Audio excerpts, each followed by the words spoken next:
À l'écoute de Radio France Internationale, bienvenue si vous nous rejoignez. Il est 18h à Paris, 16h en temps universel. Le journal en français facile. Sophie Pouzrat. À la une de cette nouvelle édition, le rendez-vous du Parti républicain a lieu ce lundi aux États-Unis dans une ambiance tendue après la tentative d'assassinat qui a visé Donald Trump samedi dernier. Nous serons en direct avec notre correspondant sur place pour en parler dans un instant. Au Rwanda, les électeurs ont voté ce lundi pour des élections présidentielles et législatives. Le chef de l'État, Paul Kagame, est à nouveau candidat au pouvoir depuis 24 ans. Il espère être élu une 4e fois. À la une également, Paris accueille la flamme olympique, le symbole des JO. Elle fait le tour de la capitale française, portée par de nombreuses personnes qui se relaient depuis des semaines. Nous allons écouter le témoignage de l'une d'entre elles dans ce journal. Voilà pour les titres, soyez les bienvenus. On démarre ce journal aux États-Unis pour la Convention républicaine. Plusieurs dizaines de milliers de personnes vont assister à ce grand rendez-vous du parti où Donald Trump est attendu après la tentative d'assassinat qu'il a visé samedi dernier et qui a bouleversé le pays. David Thompson, vous êtes à Milwaukee, dans l'État du Wisconsin. C'est là où la convention a lieu. Donald Trump dit qu'il va travailler à l'unité du pays. C'est donc un changement de ton. Oui, changement de ton complet. Depuis son avion sur le tarmac de l'aéroport de Milwaukee, Donald Trump a donné sa première interview depuis sa tentative d'assassinat. Une expérience surréaliste, dit-il. Je ne devrais pas être là, je devrais être mort. Le médecin n'avait jamais vu quelqu'un survivre à des tirs d'AR-15, le fusil utilisé par le tireur, dit Trump. Trump qui pense que Dieu l'a aidé à s'en sortir. Cet événement change tout dans cette campagne, dit-il. A commencé par son discours. J'avais écrit un discours très dur, dit Trump, et je l'ai jeté. Trump a donc complètement réécrit ce discours qu'il doit prononcer devant la convention républicaine jeudi. Cette convention qui doit officialiser sa candidature à la présidentielle américaine. Ce nouveau discours, dit Trump, vise à appeler le pays à l'unité, mais je ne sais pas si c'est possible, dit-il, tant le pays est divisé. Est-ce un Trump nouveau qui s'annonce, un Trump moins radical? L'ancien président doit en tout cas annoncer aujourd'hui le nom de son colistier. Il pourrait s'agir de J.D. Vance, le sénateur de l'Ohio, un homme au profil ultra-trumpiste qui accuse notamment Joe Biden d'être responsable de la tentative d'assassinat contre Trump. Merci beaucoup, David Thompson. Vous étiez en direct de la Convention républicaine à Milwaukee, dans le Wisconsin.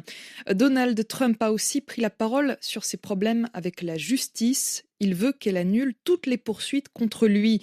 Une déclaration faite après une décision de la juge de l'État de Floride. Donald Trump fait face à un procès dans cet État dans l'affaire des documents classifiés, c'est-à-dire des documents secrets qu'il est accusé d'avoir gardés chez lui quand il était président, alors qu'il n'en avait pas le droit. La juge de ce procès a décidé d'annuler la procédure. C'est donc une nouvelle victoire judiciaire pour le candidat à l'élection présidentielle américaine. Et de son côté, le président ukrainien Volodymyr Zelensky assure qu'il n'a pas peur d'un retour de Donald Trump à la tête des États-Unis. Volodymyr Zelensky a aussi pris la parole sur un autre sujet. Alors que la guerre en Ukraine dure depuis plus de 2 ans, le président ukrainien a fait une déclaration inédite. Pour la première fois, il déclare que Moscou devrait participer à un sommet pour la paix. Un sommet, c'est une rencontre entre les dirigeants de plusieurs pays pour discuter de questions internationales. Et jusqu'ici, la Russie n'a pas été présente à un événement de ce genre.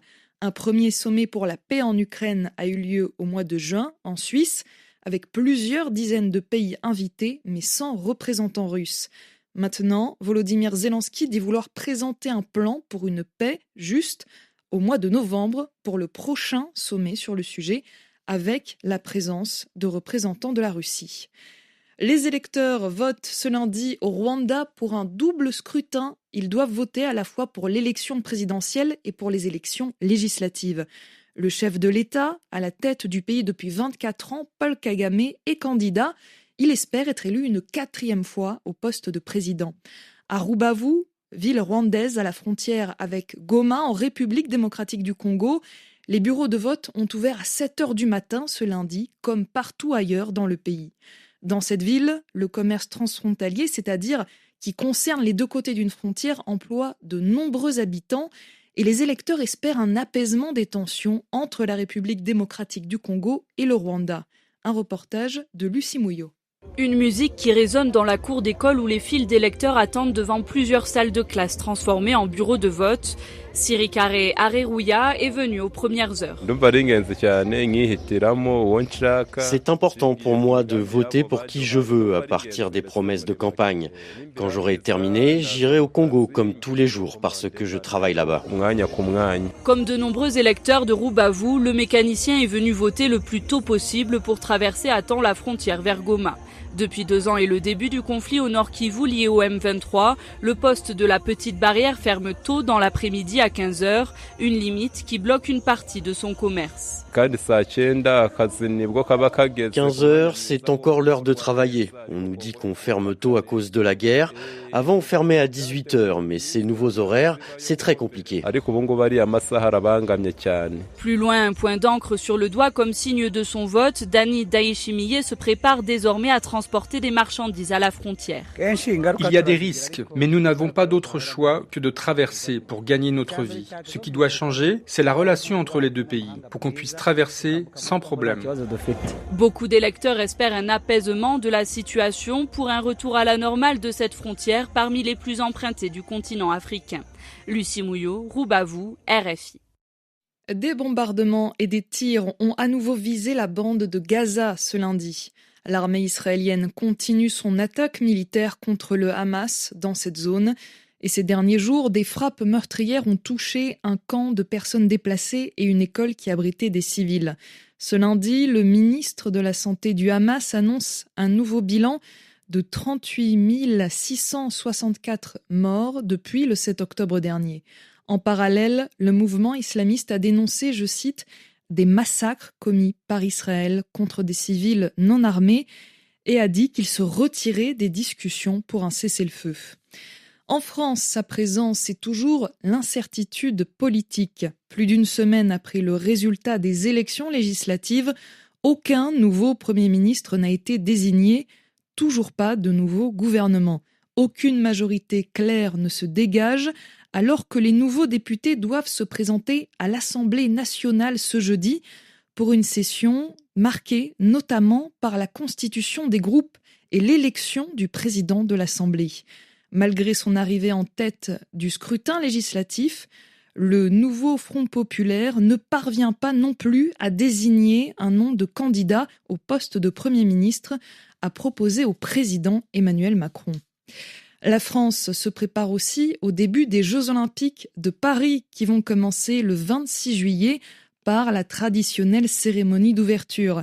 Mais avant ça, la flamme olympique poursuit sa route dans la capitale après les Champs-Élysées et le cœur de Paris ce dimanche. Pour la porter, plusieurs centaines de personnes se relaient, comme Catherine Moyon de Bac. Elle est la première athlète française de haut niveau à avoir brisé la loi du silence dans le sport après une agression sexuelle subie en 1991 au sein de l'équipe de France d'athlétisme. Et elle explique le symbole que représente pour elle la flamme olympique qu'elle a portée. Écoutez. C'est un honneur et un bonheur, une fierté pour avoir vécu des violences indicibles, je peux le dire. J'essaye au contraire d'organiser une cohérence, de rassembler et donc porter la flamme olympique aujourd'hui à Paris, à la veille des Jeux Olympiques et Paralympiques de 2024. Historiquement c'est important, symboliquement c'est important et c'est l'incarnation aussi du fait que le bien triomphe du mal parce que j'aurais dû mourir à plusieurs reprises. Tout a été fait pour me faire taire et me faire disparaître. Or je suis revenue au cœur du réacteur olympique et donc cette flamme, elle permet de transmettre cette confiance, cette espérance, cette bienveillance. Tous les domaines de la société doivent considérer que les violences ne sont pas acceptables et qu'il faut tout faire pour les éloigner et pour transformer justement ces larmes en sourires, en victoire, en promesses de bonheur. Catherine Moyon de Bac au micro de Baptiste Coulon. C'est la fin de ce journal en français facile. Vous avez rendez-vous demain à 16h en temps universel pour une nouvelle édition sur RFI.